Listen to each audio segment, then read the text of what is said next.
Hello, America. Hello, Africa. Welcome back to Ellie Naimo Talk Show with Temper Africa TV, giving you our next weekly report on what is going on in Africa and also the diaspora around the world.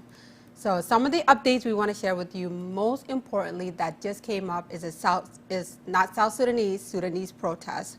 And we're going to give you more details on what is going on. So that's the new rise that is happening in the country. And then also we're going to cover a little bit here on there what is going on in our society around the world. And I mean, there's many different societies, but some of the really good information that everyone should know that could probably affect our future in the 2022. So this is definitely an awareness and something that we want to address out to the people. And also catch up a little bit on what is going on in the entertainment business. And just the society in general, you know, when you get involved into things like diversity, different ethnic group, and how the unity is coming along so far. So starting back up with the South Sudan, not South Sudan, Sudan. Sudan used to be a one whole country with South Sudan. For any of you guys that are probably new to this, it is divided into two countries. So there's a North Sudan and a South Sudan. It all used to be one big giant country, one of the largest country in Africa, located in the east. And lately there has been a protest that picked back up. And this protest started 2 years ago, more than 2 years ago. They have been protesting, and then it went down for a little bit, and the country was quiet for a little while, and now it is picking back up again.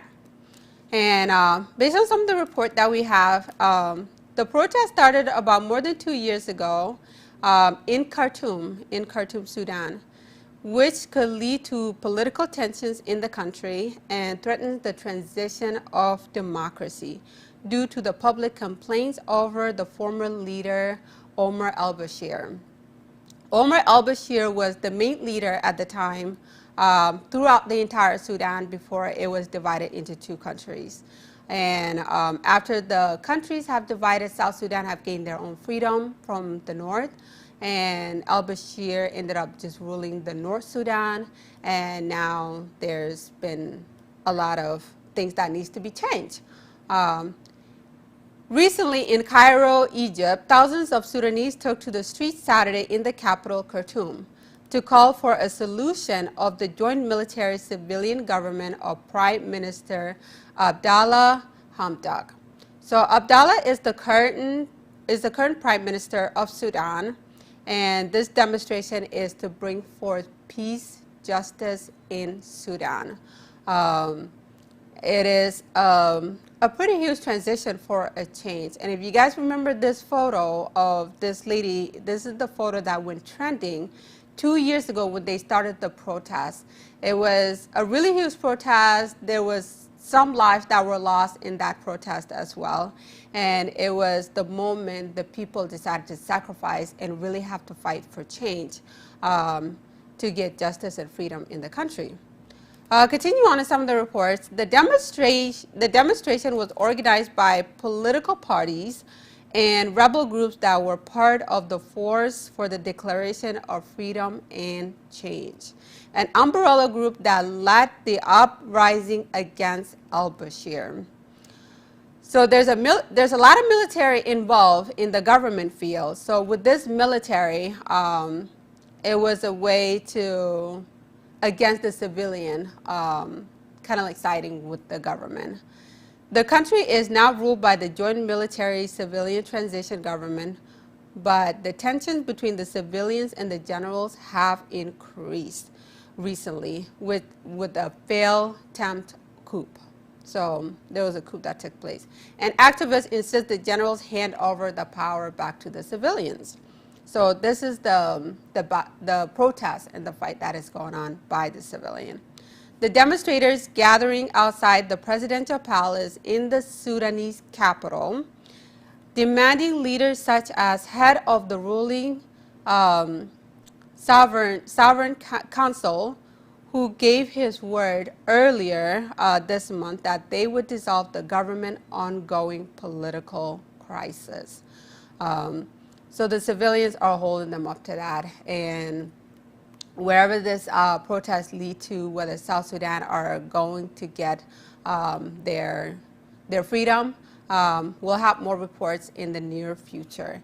But mostly what they call for is legislations, the rules. So at least it is sad, it's kind of the borderline of the country. So whoever ends up ruling the country, at least there are those legislations in place. So more updates on what is happening in Sudan, whether the tensions are going to rise up or there will be changes, more to come in the next coming weeks. Now going on to updates in Afghanistan. Ever since the takeover of the Taliban, there has been a slight history on a community called Hazara. This small community, they have been going through prosecution and attacks in bombings there in Afghanistan. So to give you guys a little bit brief history of who they are, they have long been the subject of prosecution by both states and non-side militant groups in Afghanistan.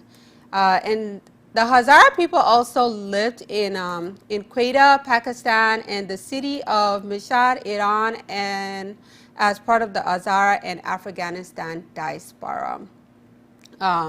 So last couple months in July, about 85 people, most of them female students between the ages of 11 to 17, were killed in bombing outside the Said al-Shuhada high school in Barshi, and which is a very sad tragic for these young students that their life has been taken.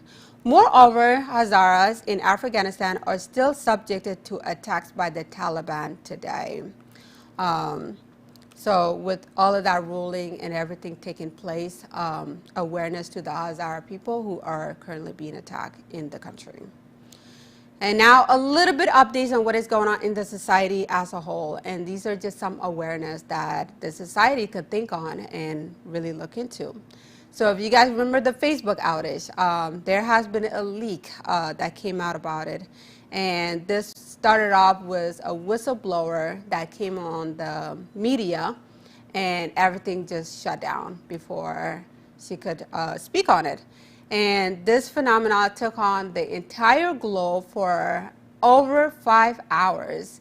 And many people thought maybe it was the country having a network issue or whatever is going on, and a couple hours later and figured out that it was all social media that was shut down. And this is a big sign of how much power that one company can hold to our society, to our community, to who we are as an entire globe in just one click. And that includes Facebook, Instagram, Telegram, and WhatsApp as well. So they did a 60-minute interview on the whistleblower by Frances Haugen. So she spoke out a lot on it, on why she decided to speak out about it, and felt like it was something that was really taking control of the youth and many young girls that are falling into harm situations, and just a lot of psychological problems as well with social media. And many of you have probably already know how social media has been in the last 4 years, including throughout the pandemic. So a lot of those are covered in 60 minutes on what they have found out in all the leaked documents and things of that nature. The other thing that is happening, cargo crisis. There has been containers of supplies that are being delayed and held in the ocean. This has been one of the most trending things that is going around in many mainstream media. And if you look it up on Google or YouTube, you'll notice a lot of cargo ships that are stuck in the sea, in the ocean. They are close enough to the shore, but they are not, they're still holding on to the supplies that are supposed to be imported into the country, that we buy in our daily, are all in there. So there is there is an analytic that this could affect and continue on to 2022. If you guys remember Kamala Harris, who announced it earlier in the year that if you are preparing to buy gifts for your families or Christmas holiday, get those as soon as possible. Because as we get closer to the holiday, some of those items that you are looking for could be stuck in some of those cargo ships and may not get delivered to you or may not be available. And how that is going to affect the economy, we don't know for sure, but it's definitely something to watch out for and be cautious about. Just in case if there's certain things that you need to provide in the house before 2022. Things that your children enjoy, like video games or movies, and things that you do as a hobby, whether you're a filmmaker, videographer, photographer, all the equipments that you may need. So those are definitely something to be aware of. And we want to give this message and share it to you all so you guys can prepare up before we hit 2022, because all of those cargo ships, it's a lot of ships stranded in the sea, and that can also have a huge effect in what happened with the electricity shortage in China, since most of those products are brought out from China.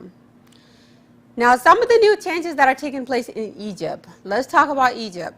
In Egypt, this is a breaking ground, and this topic has really caught my attention in a very big way. So Egypt Modeling Agency, there is a modeling agency.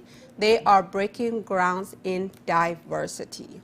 And this is something that rarely takes place, and it could potentially change the East African society as far as the standard of beauty, what they put in the mainstream media, what they think should be the most beautiful in the East Africa.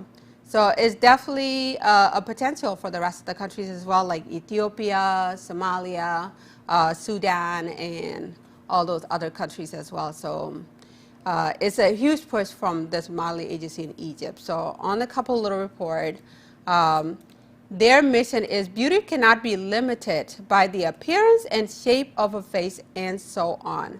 I feel this is a misconception of beauty. And this was told by Edip, who is one of the AFP member in the modeling agency.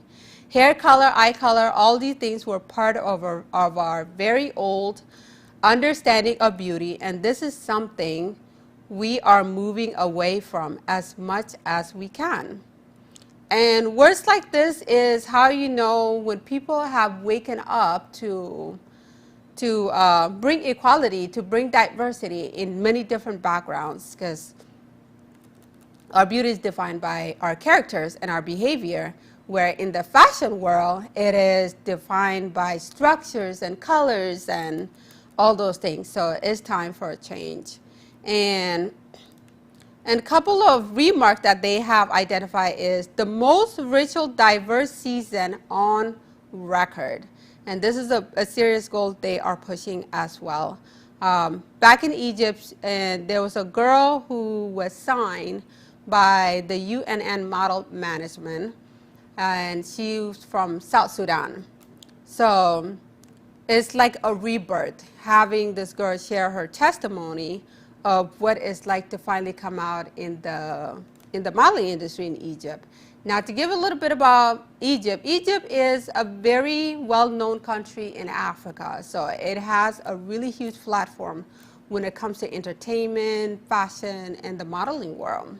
It's almost like one of the capital besides Johannesburg in South Africa.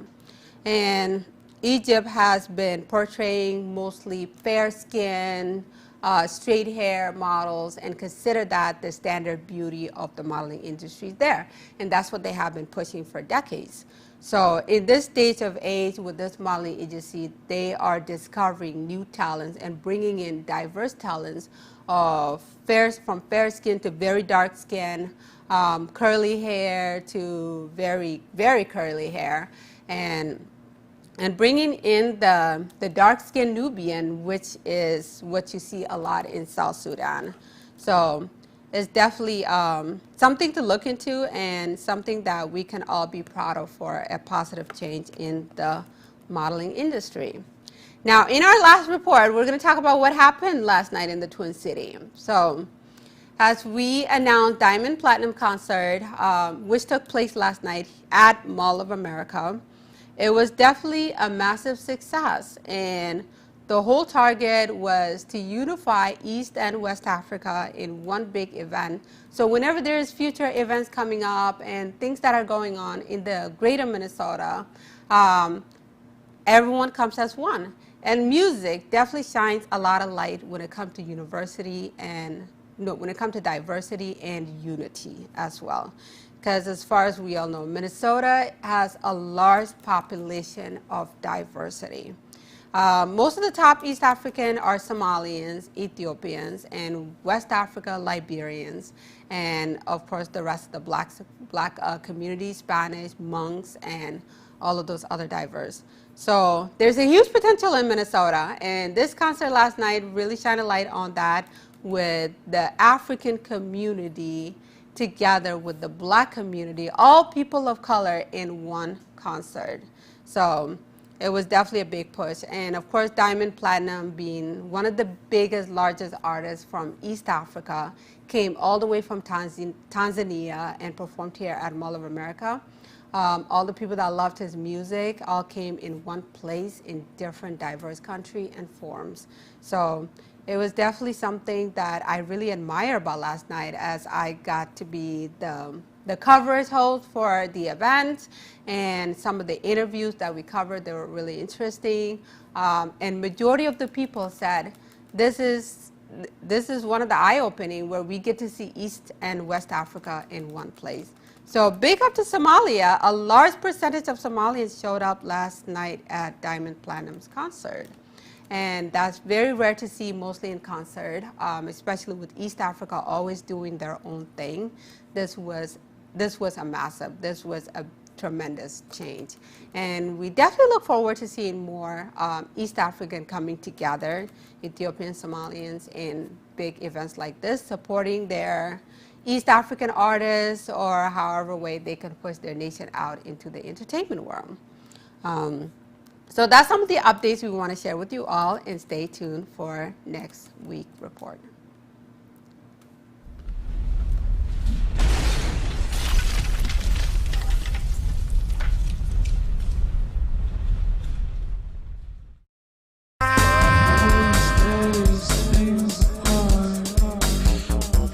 Hot mixing.